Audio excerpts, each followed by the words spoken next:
grandmother's bedroom door open, and I would hear my uncle come out, and he had a distinctive walk because he had one leg that was shorter than the other, and he had to wear special shoes. And so I could hear him walking into the living room, and I could almost hear him crumpling the newspaper and putting the kindling in and lighting the newspaper and starting the fire. And as soon as the heat started to work its way up into the attic and the wonderful aroma of coffee began to fill the attic, I knew it was just a moment before the women folk would start to get up. I knew it was just a matter of moments before the door to the attic would open and my Aunt Rachel would call up and say, "It's time to get up." And even before she finished that sentence, I would fly out of bed and I would be dressed and I'd be bounding down the stairs. When I came into the living room, my mom, who had developed severe rheumatoid arthritis and had lost the ability to walk, was in the lounge chair that we had set there for her so she could sit with the family during the day. Grandma Helen would be seated beside her, brushing her hair, and I would bound over and I'd jump into her lap and I'd plant bullet kisses all over her face, and it would make her laugh, and her laughter just filled my heart.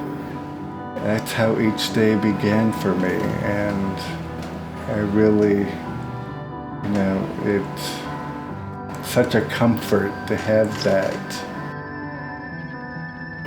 I heard a song one time that's called "We're Always Looking for What We've Lost." And I remember I would sit for hours sometimes trying to think about, what is it I've lost? What am I looking for? And, eventually I got to, I'm looking for that closeness. I'm looking for that family that I had as a child, because it made me feel content and it made me feel safe. And I didn't have that anymore. So.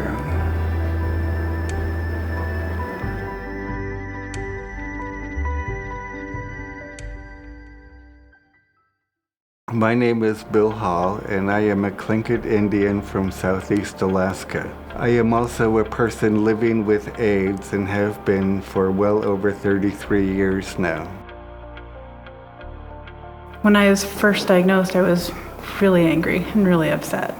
The person who gave it to me knew that they had it, and I thought I was a young woman who knew how to take care of herself. My name is Shanna Kozad. I'm an enrolled member of the Kiowa Tribe of Oklahoma, and I've been living with HIV for 25 years. My name is Haymanitis. I'm a Lummi tribal member, and I've been living with AIDS for 24 years. I knew I was gay from the time I was in the 6th grade. It was just who I was, and my parents accepted me for that, and there was no shame on that. So I was able to grow up thinking, well, this is who I am, it's okay. So I was really fortunate to have that in my life. And I've been able to, to carry that throughout my lifetime. People can say whatever they want to say about me. It's like, I know who I am. And Creator knows who I am. Creator knows I'm not an evil person. I tested positive in June of '86, and by then the disease had already taken hold, and it had just been given the name AIDS. And the communities, you think you can talk to your community about this and other people, but they were so afraid of it that if they even thought you were HIV positive, they moved away from you. So it was a very lonely period, because I felt so alone. I felt like I had nobody to talk to. First experience I had was learning that in some instances, which is a really hard lesson learned, that love was conditional. We love you as long as you don't bring shame on our family. Bring shame on our family and we'll disown you.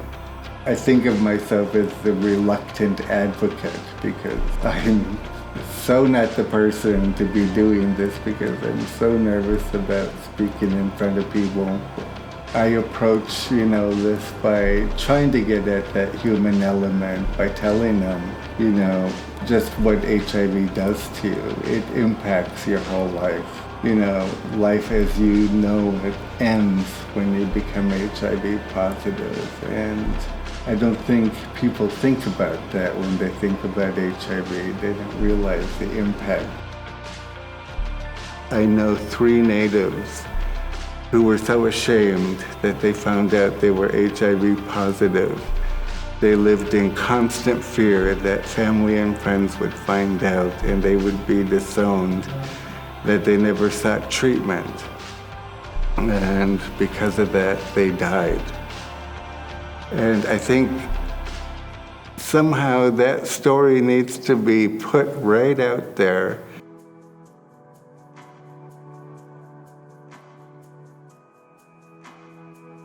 I see that our communities we're really resilient in lots of ways, and then in some ways we're really fragile.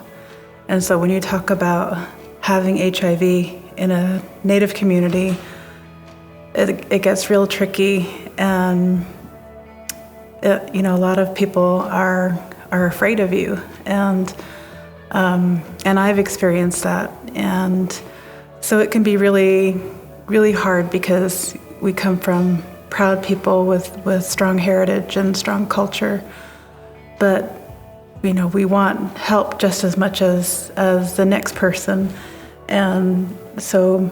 But if our own communities don't know how to address that and support it and talk about it, then it makes it hard when you're living with this. As I got married and had 2 more children through this disease, my daughters were, they had friends in our neighborhood, and friends would come over to our house because we had the best trampoline in the neighborhood. And one of the moms saw that I had been interviewed one year for World AIDS Day, and the mom recognized me, and she told her daughters not to come over to our house anymore, because she said, well, if that lady has HIV, then I'm sure those kids do, so you don't want to go play over there anymore. And so for a little while there weren't any kids coming over. This is your son. This is your daughter. This is the kid you loved as a child. They are no different now because they have HIV. And until we start doing something, our people are going to die. Having that spiritual strength is so important because you have that love, you have that acceptance, you have that unity. And I think it's so important that we have that in our lives so that we are able to deal with any situation that comes along in our life. Our spiritual strength is so important. And the work that I do is focused on the Native American medicine wheel, and that's learning how to live in balance, spiritually, emotionally, physically, and mentally. We're testimony sitting here of being survivors. We're long-term survivors, and to not let anybody convince you that you're going to roll over and die tomorrow. We don't have to wait. There's no excuses. It's for all of the health issues that we deal with in Native communities. We have the knowledge to do it now. We don't have to be waiting and wasting time and wasting lives to change this behavior. We don't have to waste all that time. We can do it now. It's important for the new generation of people who are being diagnosed with this to understand that there is 30 plus years of experience, and that there are elders, there are other Native people that are available to talk to about this. And the more talking, the better. The more talking and the more sharing, the better. And that we're there to help each other. Now for me, I hope that the people that see and watch this video will see the impact that stigma has had on us as people living with HIV and AIDS. And, you know, they've heard all the things that we've talked about here.